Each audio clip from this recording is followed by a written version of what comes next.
Welcome back for 5 more unconventional ways we save money. She said welcome back because this is actually the second video in a 3-part series on unconventional ways we save money. I'm Michael. And I'm Dana. With Living Quite Simply. As my husband said, this is the second video of 3. So if you have not yet subscribed, please do so. You are not going to want to miss the next one. First on the list is something we're very passionate about, and that's living in rural areas. That's right. We didn't move to the country originally so that we could save money, but seeing the difference in the cost of living between city life and rural life is phenomenal. And we've actually lived in multiple locations across the United States, and we found that when you live in a rural area, the cost of living overall is much less.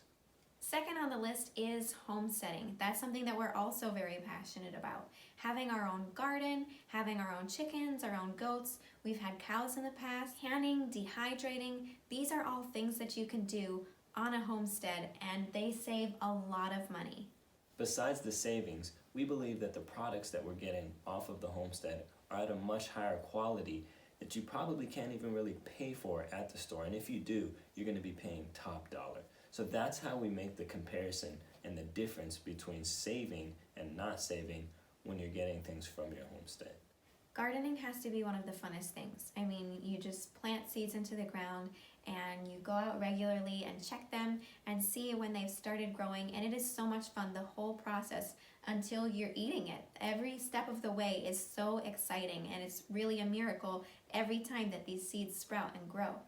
And it tastes so good when you're eating those fresh fruits and vegetables on your plate that you knew you grew right outside in your backyard. It feels so good. Number 3 on the list has to do with where we choose to live. And we currently aren't homeowners, so where and how we choose to rent plays a big cost in our month-to-month expenses. So we had to get a little creative and think outside the box as to how we were going to save money as far as our rental expenses. I remember that the first rental situation that we had that was a little bit unique was that we were living on some acreage and there were some horses in the pasture, and part of the rental agreement was that we were going to care for the horses in exchange for a check coming from the horse owners. That's right, and that check actually made up 2/3 of what our rental expenses were. So it was a great opportunity and one we'll never forget. And it wasn't the only one. I've also been able to work as a ranch hand and a ranch manager to cut expenses significantly.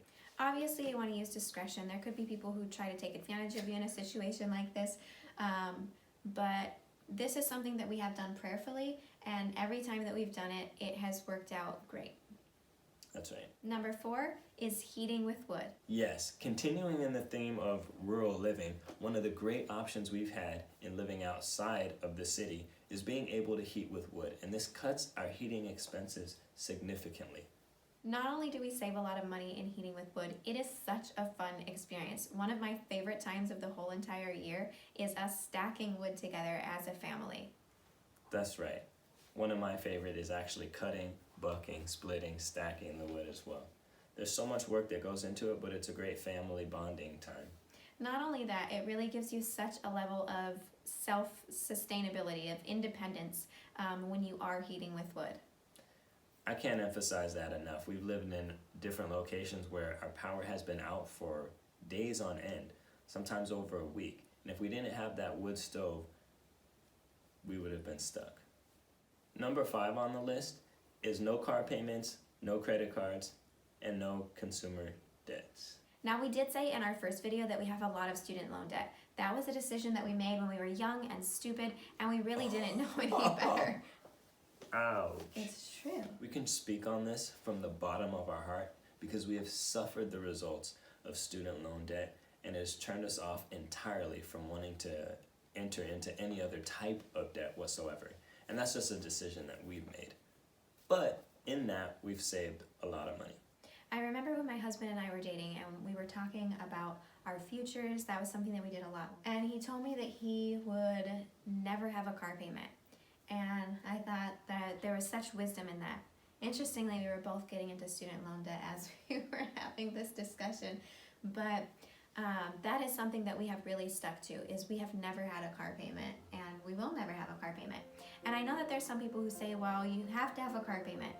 It's just impossible to do it without. And it's really just a matter of making that a priority. It can definitely be done. We can attest to that, and the cars do run. So friends, we still have one more video in this series. If you've not yet subscribed, please do that now. We hope to see you again. Until next time, bye. Take care.